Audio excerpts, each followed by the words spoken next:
أعوذ بالله من الشيطان الرجيم. إن المتقين في جنات ونهر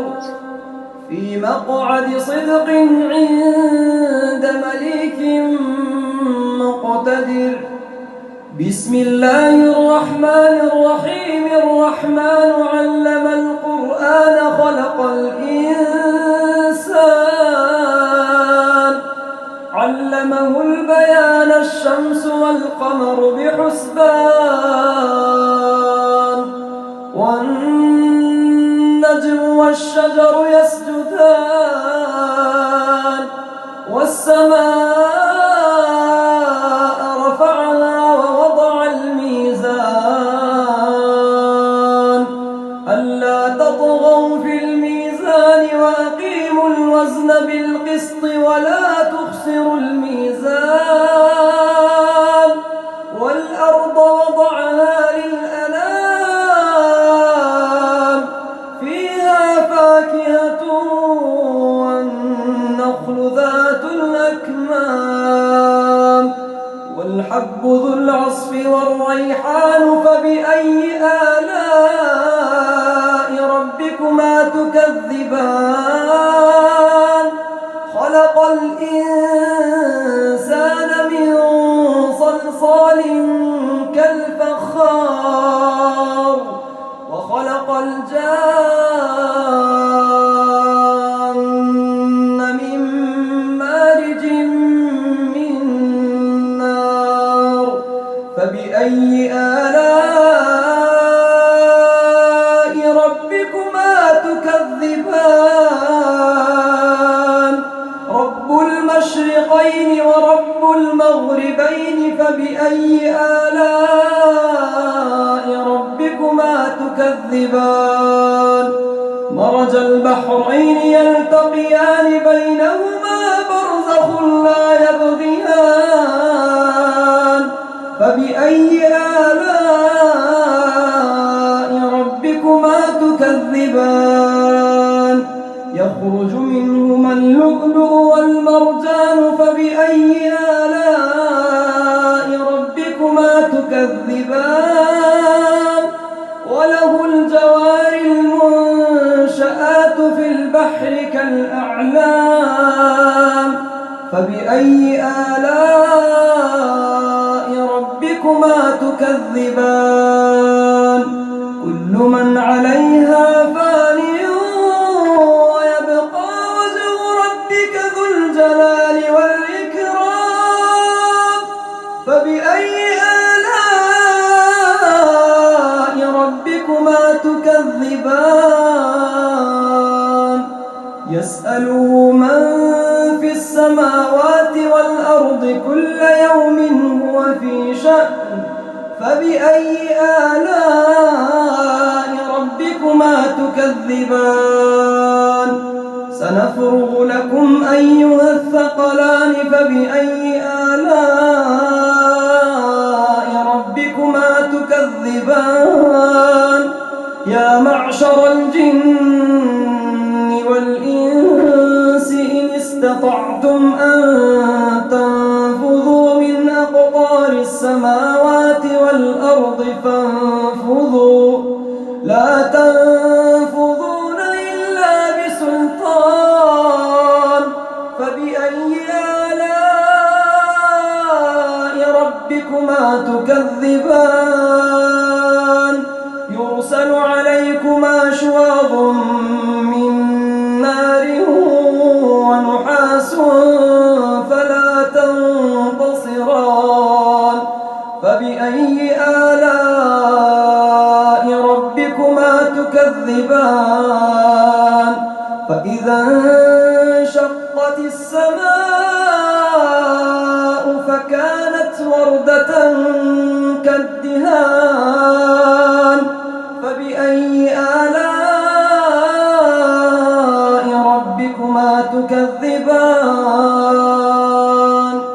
فيومئذ لا يسأل عن ذنبه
خاف مقام ربه جنتان فبأي آلاء ربكما تكذبان ذواتا أفنان فبأي آلاء ربكما تكذبان فيهما عينان تجريان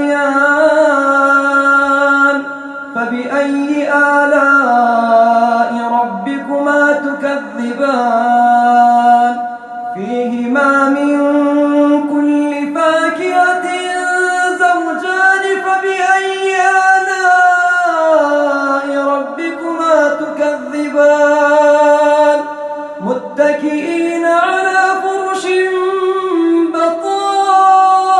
بطائنها من استبرق وجنى الجنتين دان فبأي آلاء ربكما تكذبان فيهن قاصرات الطرف لم يطمثهن إنس قبلهم ولا جان فبأي آلاء ربكما تكذبان كأنهن الياقوت والمرجان فبأي آلاء ربكما تكذبان هل جزاء الإحسان إلا الإحسان فبأي آلاء ربكما تكذبان ومن دونهما جنتان فبأي آلاء ربكما تكذبان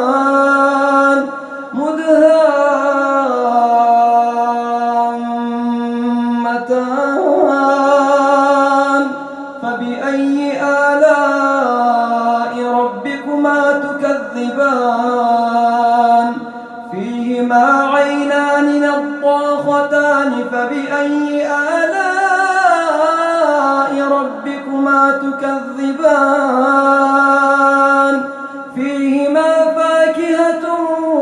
والنخل والرمان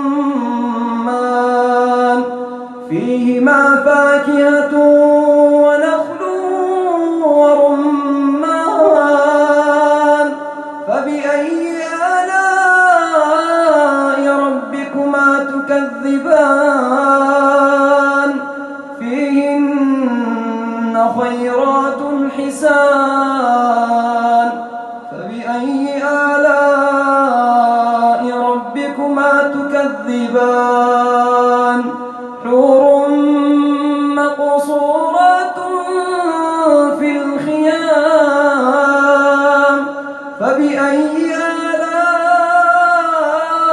ربكما تكذبان لم يطمثهن إنس قبلهم ولا جان فبأي آلاء ربكما تكذبان متكئين على رفرف خضر وعبقري حسان فبأي آلاء ربكما تكذبان تبارك اسم ربك ذي الجلال والإكرام